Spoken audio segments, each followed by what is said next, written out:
Hello viewers, my name is Krishna Gupta. I study in class 6B. So in today's video I am going to explain the chapter Leisure. Before explaining the chapter, let me tell you the short summary of this poem. Means इस poem में क्या कहा गया है उसके बारे में मैं आपको बताऊंगा. You know, our world is very beautiful, but we are so trapped in the artificial world.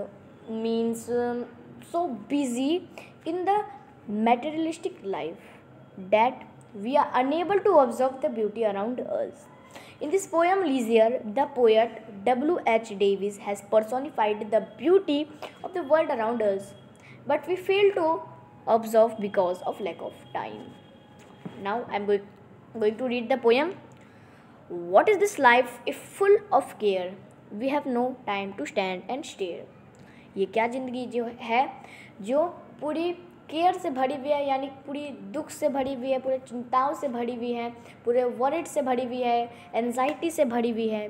और इस एंजाइटी, इस वरीड और इस चिंता के अंदर हम लोग इतना खो जाते हैं कि हमारे पास इतना भी समय नहीं है कि खड़े होके इधर उधर देख सकें.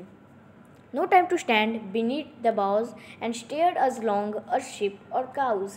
हमारे पास इतना भी समय नहीं है कि पेड़ के शाखाओं के नीचे खड़े होकर जैसे गाय और भेड़ करते हैं इधर उधर देखें, लेकिन वो भी हम नहीं कर पाते हैं because of lack of time.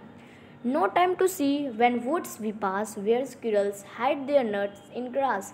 हमारे पास इतना भी समय नहीं रहता है कि जब हम लोग जंगल से क्रॉस करते हैं तो जहाँ पे वो स्क्विरल्स यानी गिलहरियाँ होती हैं वो अपना जो नट्स है वो ग्रास के पीछे छुपाती है, लेकिन वो भी हम लोग नहीं देख पाते हैं, ऑब्जर्व नहीं कर पाते हैं because of lack of time.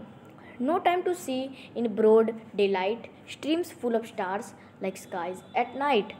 यहाँ पे बोला जा रहा है कि जब हम लोग जंगल से क्रॉस करते हैं तो जो डे लाइट पड़ती है यानी कि जो सनलाइट पड़ती है स्ट्रीम्स के ऊपर यानी नदियों के ऊपर, जंगल की नदियों के ऊपर, रिवर्स के ऊपर, तो वो पूरा लगता है कि उसके अंदर बहुत सारे तारे आ गए हैं, बहुत सारे तारे भर गए हैं, जैसे रात में आसमान में तारे भर जाते हैं उसी तरीके से, लेकिन वो भी हम लोग नहीं देख पाते हैं because of lack of time. No time to turn and beauty's glance and watch her feet how they can dance. यहाँ पे बोला गया है, यहाँ पे कहा गया है जो नेचर को एक पर्सोनिफाई किया गया है, एक we can say human as a human represent किया गया है. तो यहाँ पे बोला गया है हमारे पास इतना भी समय नहीं है कि जब नेचर डांस करती है या फिर नेचर जब अपना मूवमेंट करती है तो हम उसे भी ऑब्ज़र्व कर सकें, उसके चाल को देख के समझ सकें, उस चीज़ को ऑब्ज़र्व कर सकें, वो भी उतना भी हमारे पास टाइम नहीं है.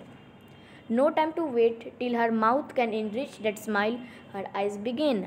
हमारे पास इतना भी समय नहीं है कि हम लोग रुक कर उसके जब वो डांस करते हैं यानी जब उस अपना मूवमेंट करती है तो यहाँ पे उसके आँख से लेके उसके मुंह तक एक स्माइल इनरिच होती है.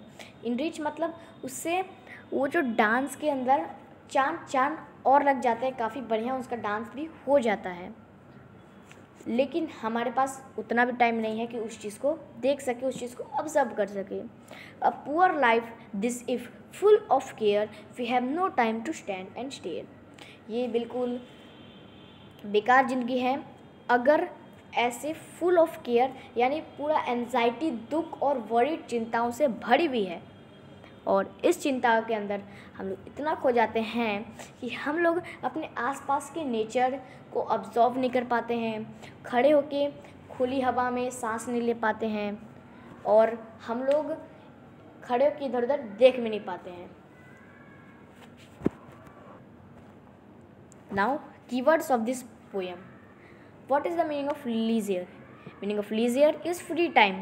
What is the meaning of beneath? Meaning of beneath is below. What is the meaning of boughs? Meaning of boughs is branch. What is the meaning of broad?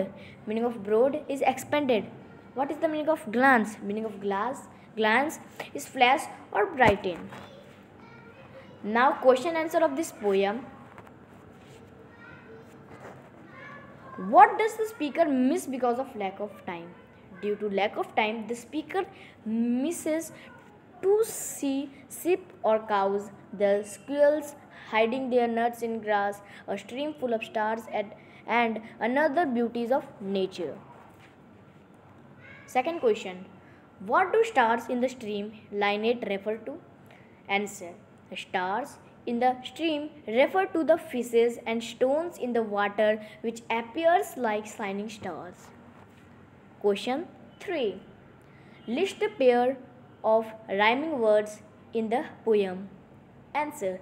Care, stare, glance, dance, pass, grass, bows, cows. The end.